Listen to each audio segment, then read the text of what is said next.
Hey, I'm Ryan Reynolds. Recently, I asked Mint Mobile's legal team if big wireless companies are allowed to raise prices due to inflation. They said yes. And then when I asked if raising prices technically violates those onerous two-year contracts, they said, "What the f*** are you talking about, you insane Hollywood ass?" So to recap, we're cutting the price of Mint Unlimited from $30 a month to just $15 a month. Give it a try at mintmobile.com/switch. $45 upfront payment equivalent to $15 per month. New customers on first 3-month plan only. Taxes and fees extra. Speed slower above 40 gigabytes. See details.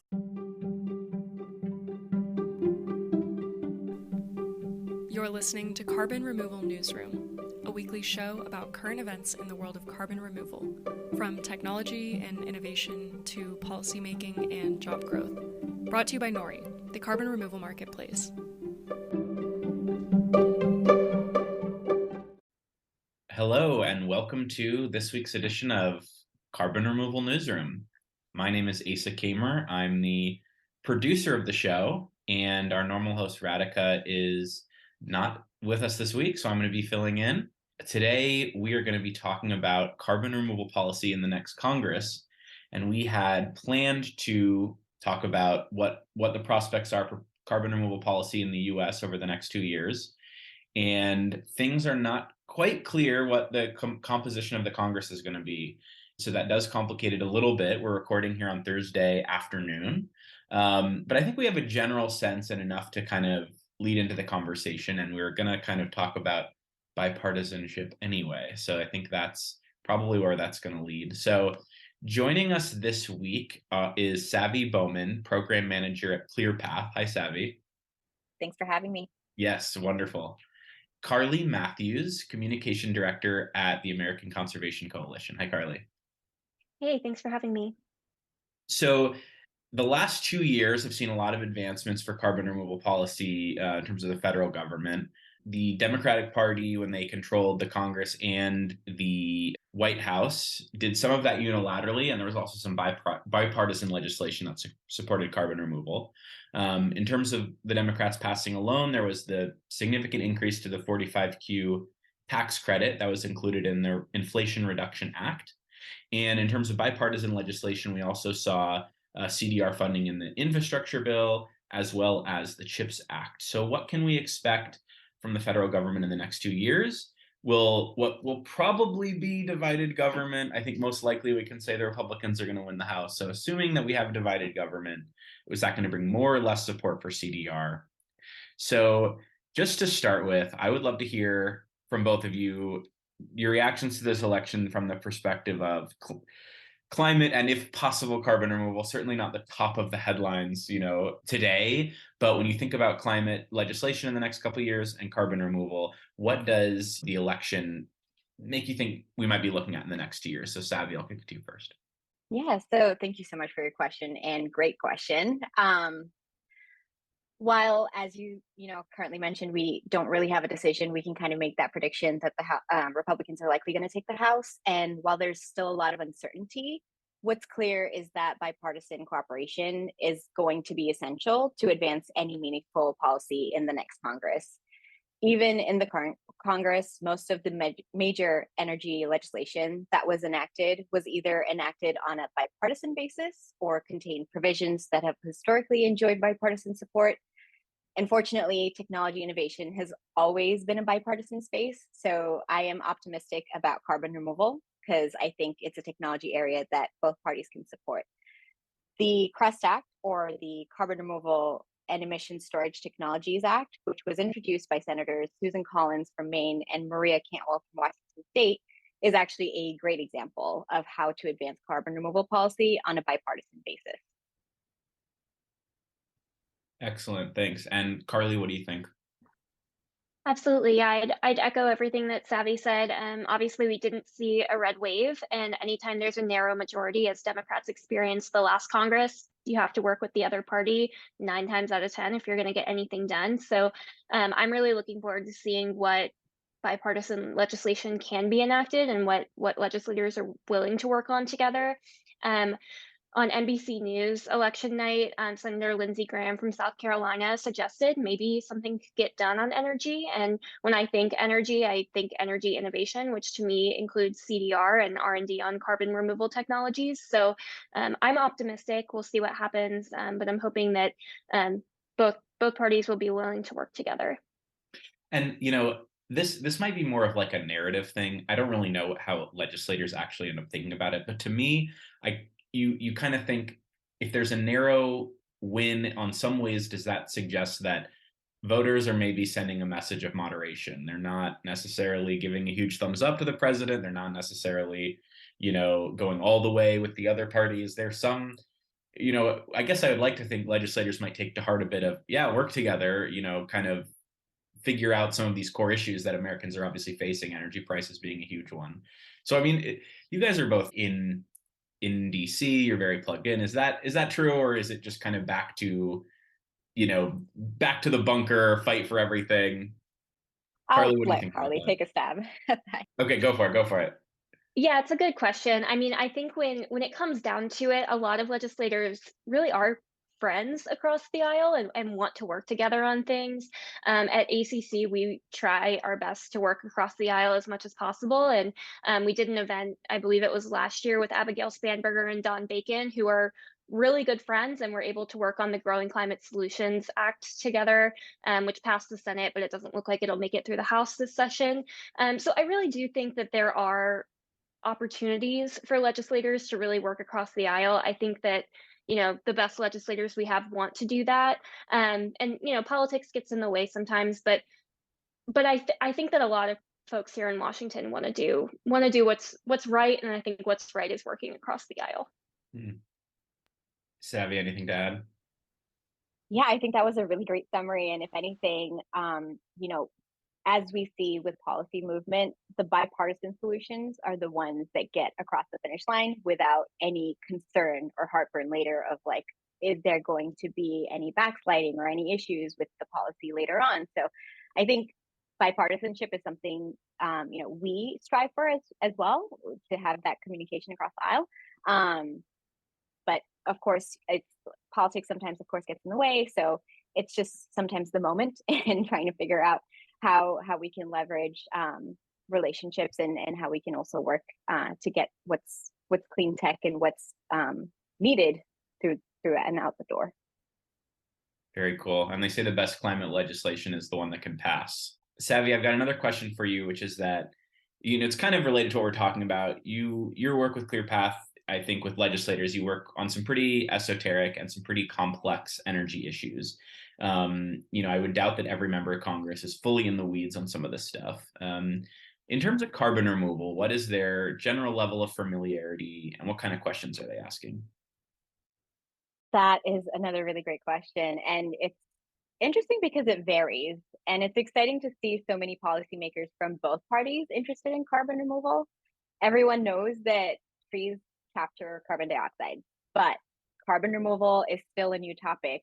We're no longer just doing the tried and true method of planting a tree. Now we have companies like Charm Industrial that's pyrolyzing biomass residue and turning it into bio-oil to store underground. We have direct air capture companies like Carbon Engineering, Carbon Capture Inc. that are taking out CO2 from the air in Texas and Wyoming, if I remember that correctly. And then rock weathering companies like Lithos. So innovators are getting very creative with the way that they're trying to solve this Rubik's Cube, and it can get kind of tough to keep up. And some congressional staff members are so well versed that they don't need any one-on-one explainers before jumping into policy solution discussions, while others have never heard of carbon removal. So I would say it varies, but the vast majority are eager to learn if they don't know. And the questions that they're asking, what is the case for government action? Where is the technology now versus where it needs to be? How do we focus on the implementation of the programs like the direct air capture hubs, which was recently passed in the bipartisan infrastructure package? And then in terms of policy structure, how is it going to interact with current policy mechanisms, like you mentioned, 45Q? Or how do we structure programs to set them up for success and ensure competitiveness? So something that I think is really unique about the CREST Act is that it is a great example of policy tackling the need to innovate and develop solutions, but then also scale them through a technology inclusive, competitive federal carbon purchase program. Oof, that's a mouthful. But the key is technology inclusive. I think, a lot of these solutions that we see out there in the policy space today have the focus on DAC. And I think seeing that shift to a lot of different carbon removal solutions is interesting because there are so many that are coming out. And, congressional members and staffers, they work on so many different things like healthcare or defense. And so they need to know what this very specific thing is and how one process can greatly differ from another. So it's also important for policymakers to understand it because we're asking for a lot of money to be put into these programs, and rightfully so.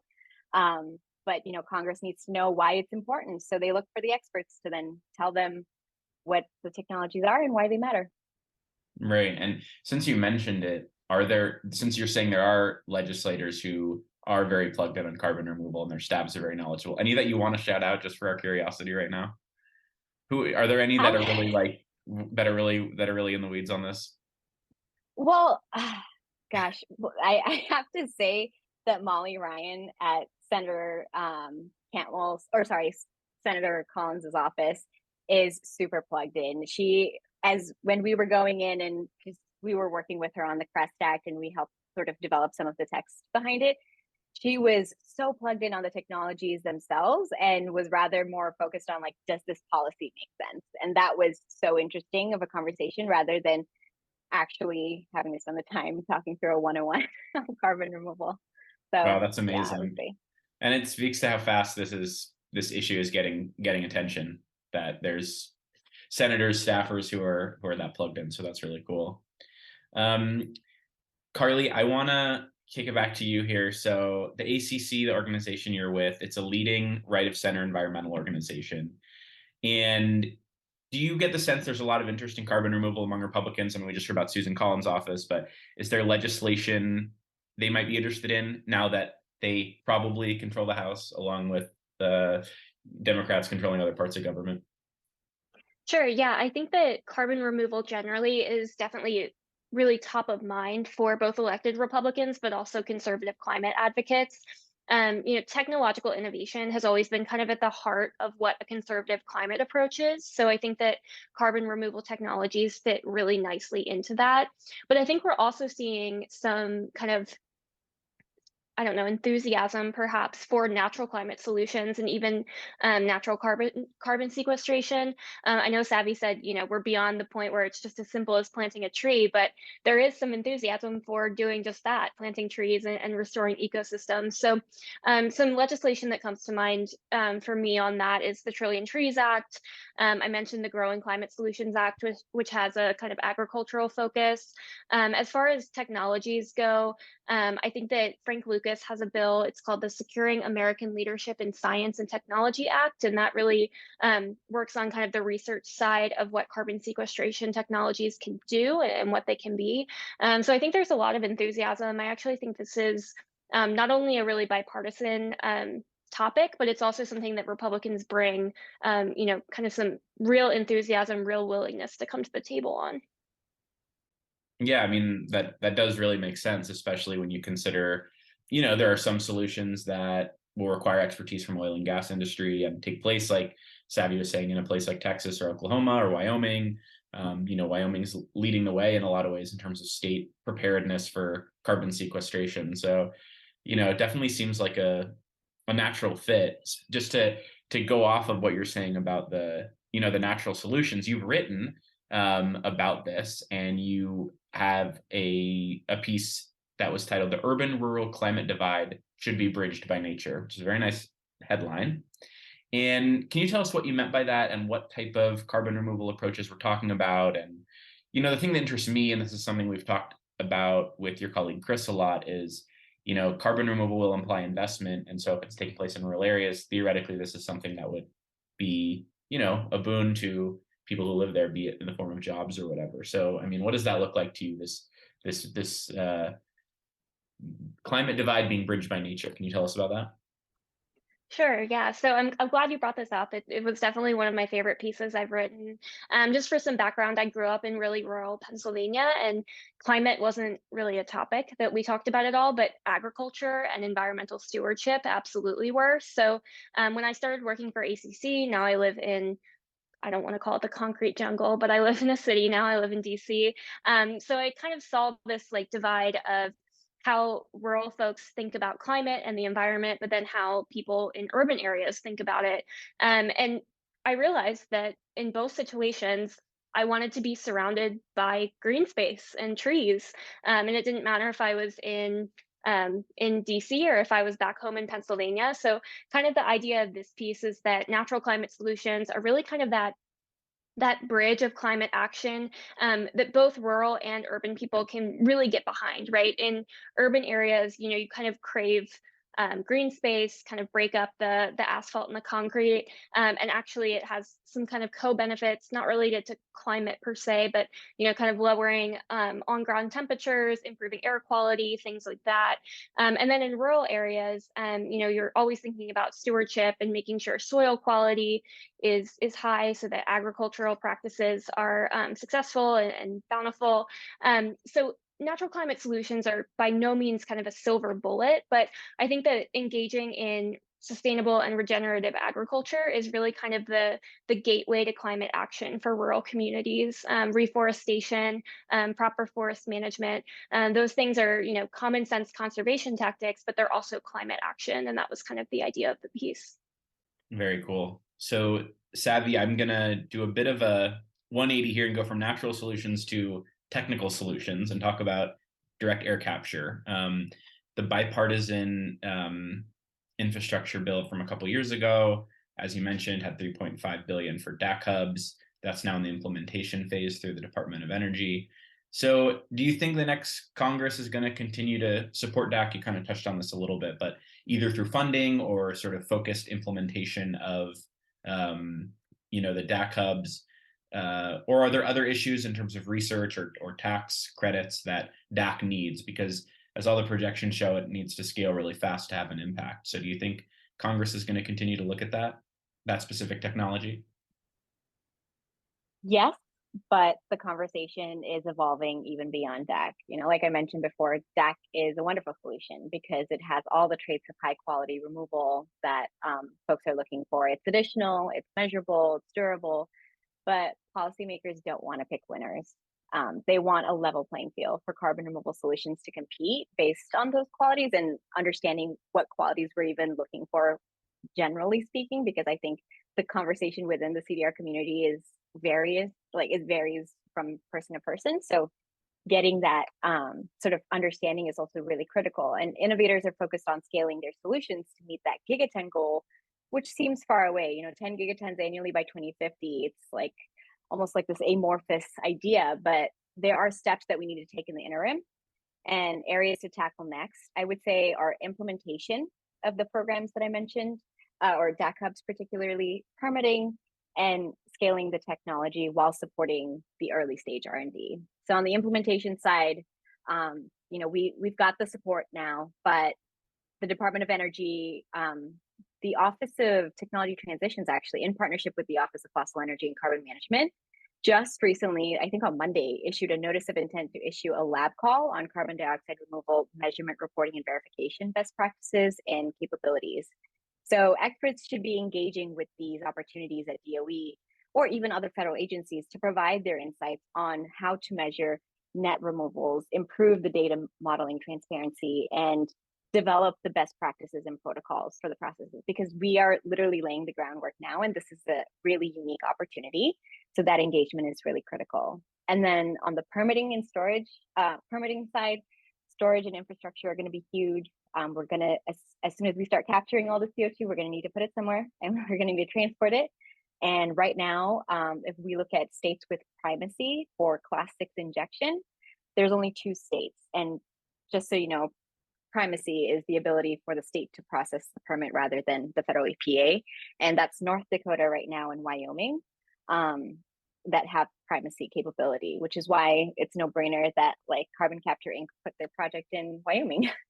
And then you have CDR tech deployment that's needed. through advanced market commitments that you can see in different sort of bipartisan legislation, particularly CREST Act again. And then in terms of tax, you mentioned that earlier, we've already done a lot of tax, so there's not likely to be a huge tax opportunity anytime soon.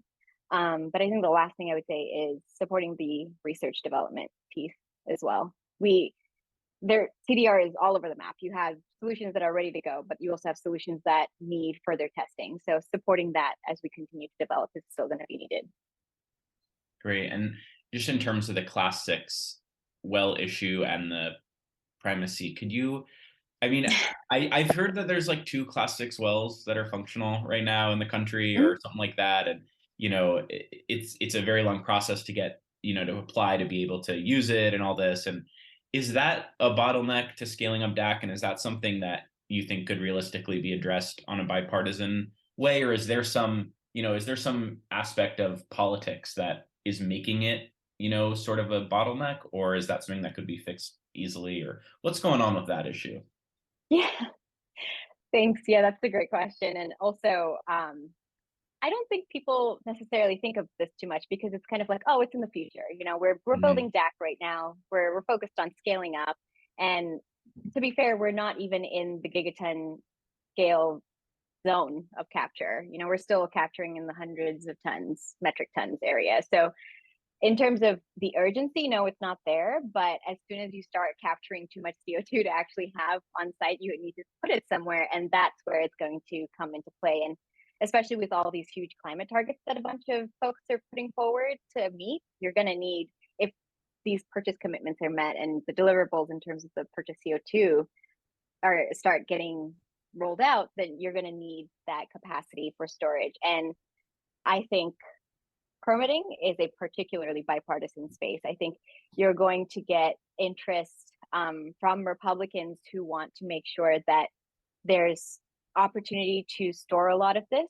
And I mean, historically, there's been a lot of bipartisanship in this space as well with 45Q, as you mentioned. So I think, which has the storage component as well. So I think, long term, it's going to be more of a focus. And I don't think people realize it will be a bottleneck, but with the current delays, like to put it into perspective for you, to get an EPA permit federally, I think it takes something like 6 to 7 years.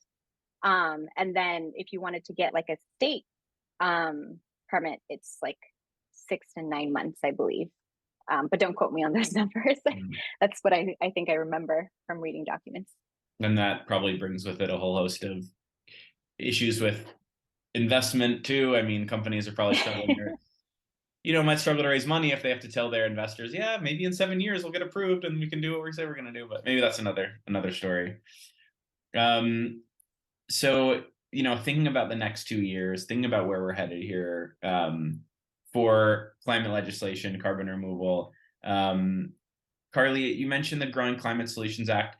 Could is there, it's probably too soon to say, we don't know who's going to be in leadership, but is that something that you think will get brought up again? And is there other legislation regarding natural solutions that you're looking at, that you're hopeful for, that the ACC is pushing, that you think might have a chance in the next couple of years?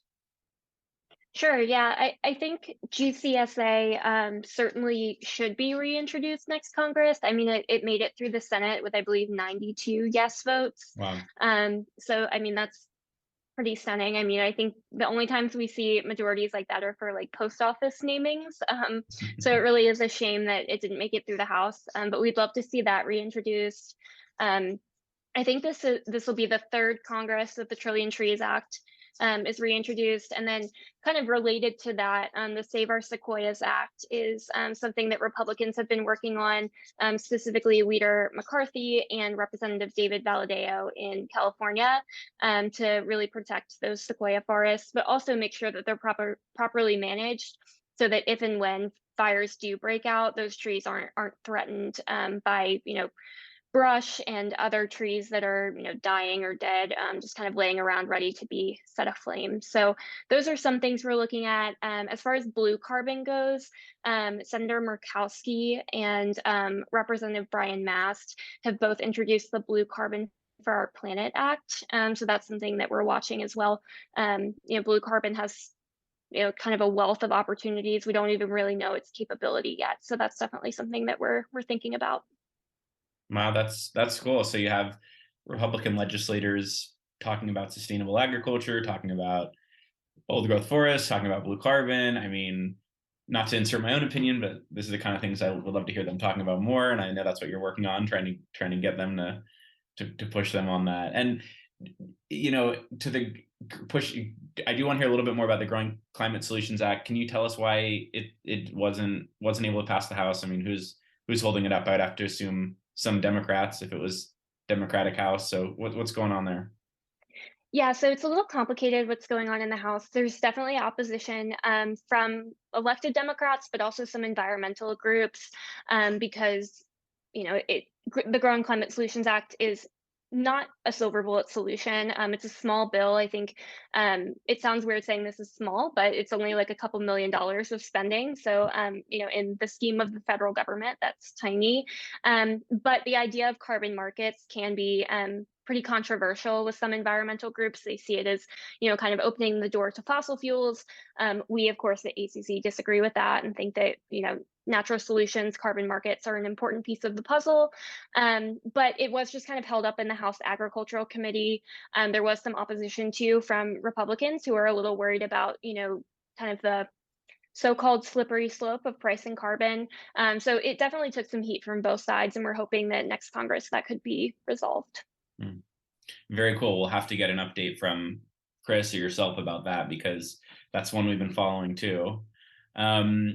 So another piece of legislation I wanted to ask you both about is GOP Senator from Iowa, Chuck Grassley, who I guess is a farmer himself, has proposed legislation with a group of other Democratic and Republican senators representing mostly some rural states to do research into biochar. And so for the CDR nerds in our audience, which is most of you, about biochar, which is usually made from agricultural products and is then used as a field amendment and theoretically stores CO2. But I don't know, it's not something I would think much about the wider world knowing about, let alone like the federal government. So Savvy, what's going on there with Chuck Grassley talking about biochar? Well, I mean, biochar is a particularly unique space. There is a lot of benefits to it. It's getting a lot of momentum right now. There's various sources for biochar where it can be made from, as many of you know, many of which is a result of agriculture and forest residue, which can be sourced from many rural communities, which a lot of these members are representing. And biochar has many benefits beyond just the carbon removal piece. So the soil health piece and the enhanced crop yield, which actually has the benefit of increased food production. I think these are some of the benefits that are kind of advantageous in supporting something like biochar. But I think there's also interest in innovation at large in carbon removal. I don't think it's just biochar. So, I mean, you've seen a lot of interest in DAC, but there's also interest in mineralization, in BECCS, in marine CDR is becoming more popular, as Carly mentioned just a second ago. Senator Lisa Murkowski is super interested in blue carbon, and so is Senator Susan Collins. In her bill, she kind of expands, in CREST actually expands a lot of provisions within research and development to look at ocean carbon removal pathways like electrochemical separation of CO2 from seawater. That's something that we're testing in labs. We don't have a permitting landscape for, so there is interest and momentum broadly. That's super exciting. Carly, anything you want to add about this biochar bill or R&D in general? I'll just add that you mentioned the bill in the Senate, but Congressman Bruce Westerman is the only licensed forester in Congress. And if Republicans take the House, he is destined for the gavel of House Natural Resources. So I think that biochar is definitely on the top of his mind, and it'll have some momentum in the House if it makes it past the Senate. Okay, great. Well, we'll keep an eye on that. So speaking of Republicans controlling the House, it hasn't been a top campaign issue. And I actually was reading an interesting article, which I'll put in the show notes, about how after the cap and trade bill that the Democrats tried to pass in the 08-09 session that they didn't pass. It was actually, that attempt was actually the cause of a lot of Democratic congressmen and women losing their seats because it was unpopular. Whereas this time you really didn't hear much about the Inflation Reduction Act at all, and didn't really come into play in the campaign. So that's a bit of an aside, but nonetheless, while it wasn't a big campaign issue, you did have, you've had Republicans expressing skepticism about it, frustration, especially, the spending elements of it, which they're predisposed to generally not support, and they didn't support in that bill. And, if they do have the gavel, as they likely will, as Carly mentioned, they've promised oversight, at least over energy issues, including some of the spending involved in the IRA. And, I have to wonder if they, let's say, this is going even farther afield, but in 2024, if they're to gain even more power, I think there is a fear among Democrats and climate supporters, would they repeal the IRA? Would they repeal parts of it? Would they not? We don't really know, and it's kind of impossible to know, but there is maybe a fear about backsliding on certain aspects of our climate progress that, at least on the Democratic side, they're very excited about in the last year. So I just want to hear what you two think about that. Is that possible? Is that something they might do, or is it too popular, or do we not know? What do you think, Carly? Yeah, it's a great question. And I think the process by which the Inflation Reduction Act was passed was bad for bipartisan climate action, just to be frank. Being kind of chopped out of the process, Joe Manchin kind of flipping back and forth, will he, won't he support? I think Republicans had kind of a sour taste in their mouth from the politics of it all. And it's really a shame because there's elements of the IRA that fit perfectly into climate and energy policy that Republicans support. So given that, my thought is that the IRA is fairly safe. I don't think there will be repeals. I think, in fact, a lot of the money will benefit redder congressional districts, and we'll see kind of the benefits reaped there. But there will be oversight, right? And there will be certainly some messaging that is unfavorable to at least the way that the IRA was passed, and certainly some of the non-climate provisions of it, which I think were perhaps a little bit more controversial for Republicans. So I'm really hoping that, come January, we kind of shove that aside and try to move forward. But I think there is a little bit of bad blood there, of just kind of the way that it was passed, and we're already seeing that play out with permitting reform, right? That should have been, a bipartisan follow up to that, but Republicans kind of put their foot down. Right. Savvy, any thoughts to add? I think Carly covered it actually really well. The only thing I would note is that, or maybe underscore, is, Republicans have historically been supportive of several provisions from the reconciliation bill, 45Q particularly, which was expanded in the tax package. But I think ClearPath believes that a GOP-led House will be focused on solution-oriented policies that were laid out in the Energy, Climate, and Conservation Task Force Policy Framework. If you'd like to learn more about it, feel free to check out clearpathaction.org. It has a full rundown on sort of that framework. But I think, to Carly's point, it's maybe going to take a little bit of time to get to a happy medium and a sort of bridge point where both folks are working together on these policies. But I think it's going to be solutions focused, and we want to focus on innovation and make sure that a lot of these technologies do get to scale. So there is definitely opportunity. Cool. So for my last question for both of you, I'm just want to, just to give our listeners a bit of a sense of what kind of work you do. Tell us a little bit about your organizations and, the issues you're focusing on, that sort of thing. We kind of skipped past this at the beginning. Sure. Well, so ClearPath is a DC-based nonprofit. We work on developing and advancing policies that accelerate innovations to reduce emissions in the energy and industrial sectors historically. So we've been around for, I think, about 8 or 9 years. And we work on white space technologies. And when I say that, think like nuclear, carbon capture, geothermal. In the last, I would say 2 to 3 years, we've expanded that to heavy industry because we identified that as another white space opportunity area. A lot of eyes are focused on transportation or power sector, and we thought, let's go for the next big thing, industry. And so that's one. And then of course CDR. And so we work to, inform pragmatic policy thinking, and we engage with Republicans through our government affairs arm that works with us. But myself personally, my background is in private sector. So I used to work at Tesla doing solar and storage asset management, which was a great experience and I learned a lot. But I think after my master's at Columbia University, meeting Julio Friedman, actually, who is one of the leading thinkers in carbon removal, he kind of got me excited about the space. And that's how I found ClearPath and have joined here. And now I lead on our carbon dioxide removal portfolio and support industrial decarbonization as well. Great. Well, Julio gets a lot of shout outs on our show and a lot of mentions. So yet another way he's influencing the field by getting you involved. That's pretty cool. And Carly, can you answer the same question and tell us a little bit about what you do? Absolutely. So the American Conservation Coalition was founded in 2017, and our mission is to engage young conservatives on the environment and to build the conservative environmental movement.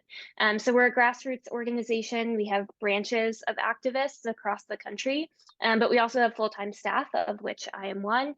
And so my day-to-day is all things media relations, messaging. Basically, I talk with our policy people and figure out how to say it in English and communicate that out to our base. So we have been really successful in kind of engaging this new constituency of young conservatives who, unlike their older counterparts, are really concerned about climate change and want climate solutions. And that's kind of been our strategy is building that movement and ensuring that it has political power. It's been great talking with you both. We usually end our shows with a good news segment. So I'm just going to pull something up here that I found to read for good news. So there's an organization or a group called America is All In, which is a coalition of businesses and local leaders. And I think Bloomberg, former New York Mayor Mike Bloomberg, and they released a report that found that even if Congress flips, which it looks like it will, that the U.S. climate target of reducing emissions by 50% by 2030 is possible. So it's still possible if Democrats who passed the last big legislation are not in power. And they found that the incentives that were passed in the Inflation Reduction Act and the bipartisan infrastructure bill were effective enough that we're sort of already on the path with investment and build out of renewable energy and closing coal plants, notably, to theoretically get to that goal by 2030 anyway. So I thought that was nice. I mean, when Congress can't get in the way of something and it's on its way on its own, that's a comforting feeling. So that's our good news. And hopefully by next week, we'll know what's going on with the election. I'm sure everyone out there is paying attention on their own. You don't come to us for that sort of analysis. We haven't branched out into that yet. But anyway, Savvy and Carly, thank you both so much for joining us. It was great to have you.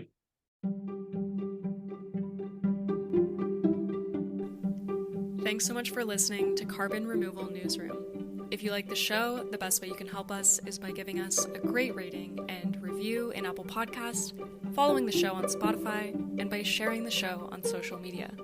Tell your friends and help us spread the word about what's happening in the world of carbon removal.